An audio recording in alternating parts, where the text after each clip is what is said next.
Now this is recording. RTI International Center for Forensic Science presents Just Science.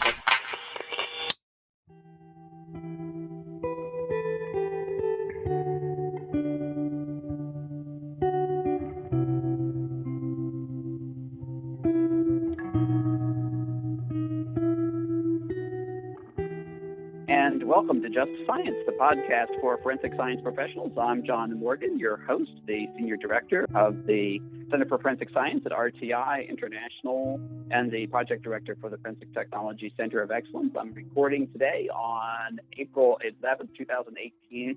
This is a Just So You Know about Eric Buell, who was the head of the Vermont Crime Laboratory for a very long time, as well as one of the pioneers in the development of DNA as a forensic discipline and a forensic technique. We're talking to people who worked with Eric and who were part of that revolution, because obviously it was not only in forensic science, but in policing. We have with us Lucy Davis, who knew Eric for many, many years. Lucy has a diplomat certification from the American Board of Criminalistics as a certified medical technologist with the American Society of Clinical Pathologists. Has participated in over 100 forensic laboratory inspections under the FBI quality assurance standards, and as ISO lead assessor has trained and gone all over the country, all over the world. In fact, Lucy, you're in Algeria right now, aren't you? Yes, I am. I've been working with a lab here with a forensic section. So we have with us now also Dan Bergman, who is a forensic consultant with Bergman Consulting in Minnesota. Dan was a forensic scientist with the state of Minnesota Crime Laboratory for a long time, starting in 1972, and still does work as a forensic consultant, working an expert witness testimony, assessing federal grants, doing process mapping, advice for crime laboratories, assessing, doing ISO compliance, and much, much more. Dan, thank you for coming on the program and welcome. Well, thank you for having me here. So, Lucy, one of the things that people don't understand to some extent sometimes is the fact that DNA did not spring up fully formed as a forensic discipline from the scientific community, from the earth. It actually had to be built. So back in the late 1980s, the FBI decided they want to start to train against RFLP, and there were a handful of people in that original training class. You were in that training class, and Eric Buell was in that training class. Tell me, what did you all think about DNA, and what impression did Eric make on you at that time with respect to, what you thought the future would hold for forensic science and DNA? it was a fascinating time, and all of us coming together had no idea what we were doing.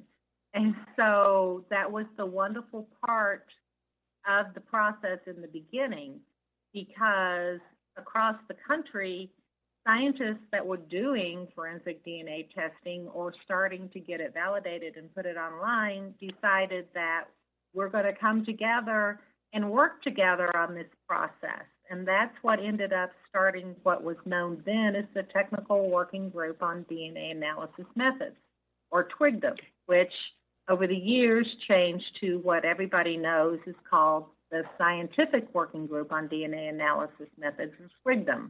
So back in the beginning, we came together about 4 times a year. And when we came together, we just brought the science that we were doing. We brought experiments that we were doing. We brought autorads. And we sat at the FBI and talked about what we were doing and how to fix it and how to get it to work and how to make sure that there were guidelines that laboratories could use to follow in our footsteps and get them up and started. Dan, don't mean to date you too much, but you were in forensic science before DNA came along, so back in the ABO typing days. And I understand that you and Eric actually were in the first DNA class at Quantico back in the 1980s. Tell me about that experience. The Minnesota State Crime Laboratory had some connections with the people here in Minnesota that were working with isoenzyme analysis and getting into the pre-DNA stages at the Memoriam Blood Institute of Minneapolis. And at that time, we were looking at some DNA work, and it came to the opportunity of becoming a visiting scientist program at the FBI laboratory, at their research facility in Quantico, Virginia. And I wasn't one of the first people there, but I was like the third or fourth group of people that went down to Quantico.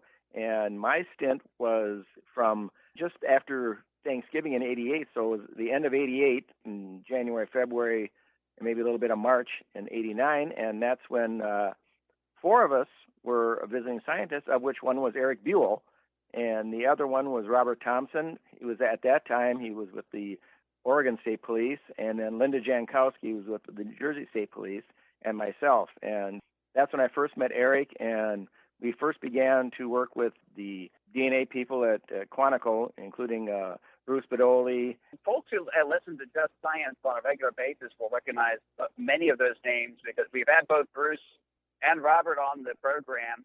And, of course, we're talking with you and about Eric now. It was kind of unusual among that group. Most of you were coming out of forensic science, a fairly pure forensic science background. He had done forensic science, but he was also a research scientist. So he was a little bit of a different animal among the group of you, wasn't he? Yes, he was. And the majority of us that were there had been long-time bench scientists doing biological analyses, and as you said, in the ABO and RH typing days and just starting into the DNA field. And Eric was one of the few people that I knew that was a visiting scientist that had a PhD. And but you never know it because he was so laid back. To me, I guess he was the consummate Vermont person that I would think of. He was very earthy, very personable, very approachable, and that's the best thing I really liked about Eric was that he was so approachable and so welcoming to other people, and he had a nice sense of humor too. So it was a pleasure to work on those projects with Eric during that time. It was really a very interesting time, and Eric was very important coming to us and bringing into the process a very strong scientific background. Eric didn't come from the forensic side, but more so from the academic and the molecular biology side. So he brought a scientific knowledge to us and shared and brought a lot of innovations and changes to our process. But the interesting thing about Eric is that although he didn't come from the forensic background, he adopted it and loved the process and loved what he did and loved the fact that his work helped people and that what he was doing was something that was helping society. And the other thing that Eric loved about the process is teaching. He was one of the few PhDs that I knew that when you ask him a question, he explained it in a way that he didn't talk down to you. And this was a step a little bit different than when we present evidence in court. We say, talk to the jury as if they were in 10th grade.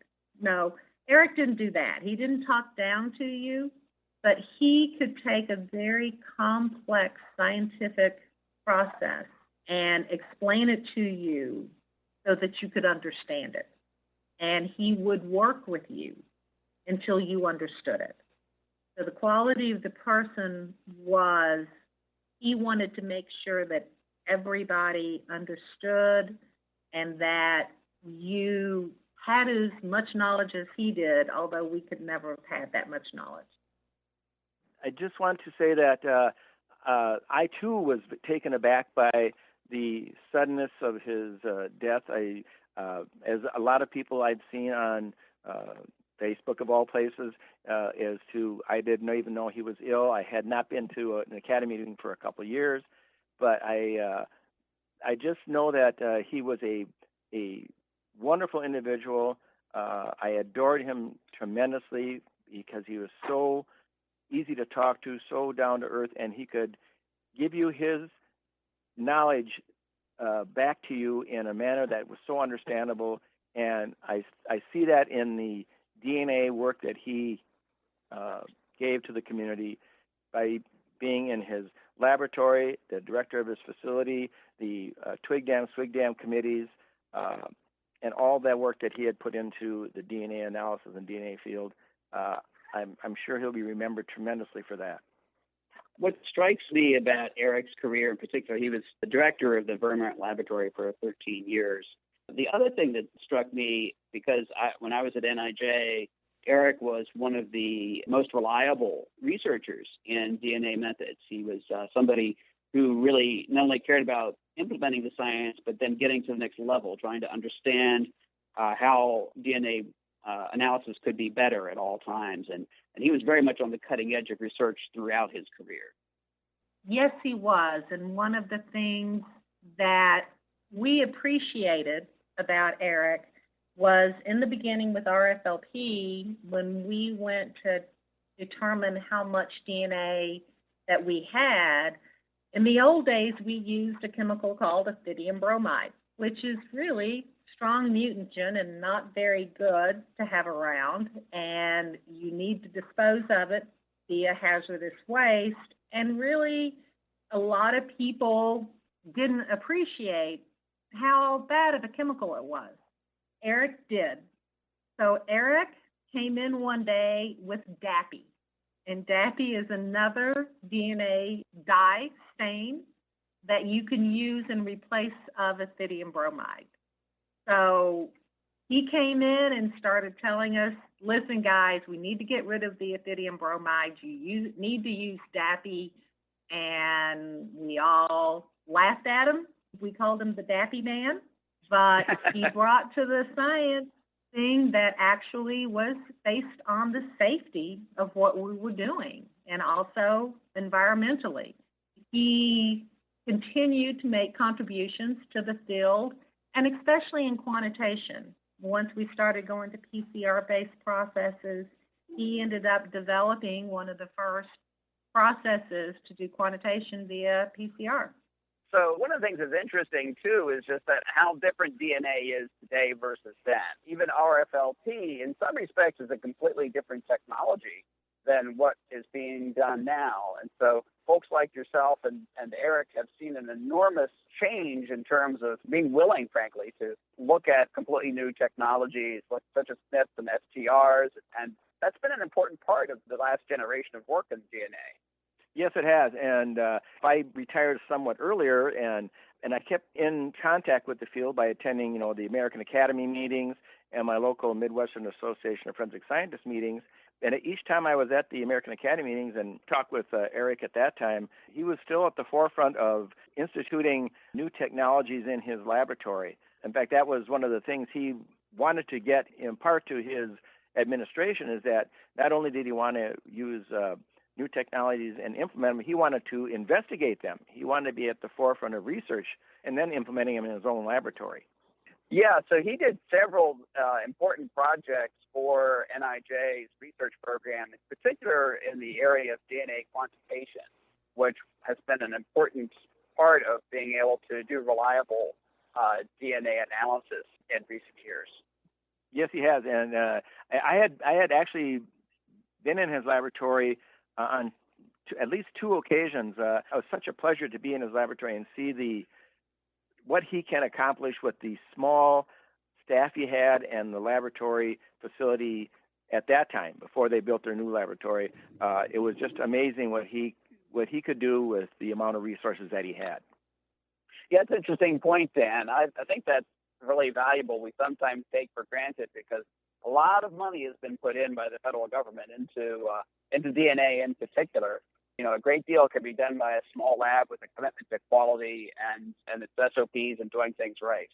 He was that type of person. He was very, research-oriented, very detail-oriented. Lucy, did you have any final thoughts that you wanted to share with us? A lot of people may not have known who Eric is, and like you said, some of the younger people may never have heard of him. And for the past 12 years, he's been a laboratory director. But even though he was a laboratory director, he never forgot about DNA testing. And people may not realize before he's a director, he was an analyst. And that is where his heart really was. and that he, as a person, I do not think that anybody in the field was as kind and as nice and wanted to make sure that things were done right and that the process moves forward. Thank you for being with us, Lucy Davis and Dan Bergman, who is helping us out to remember, just so you know, Eric Buell in memoriam on Just Science. Thank you. Thank you.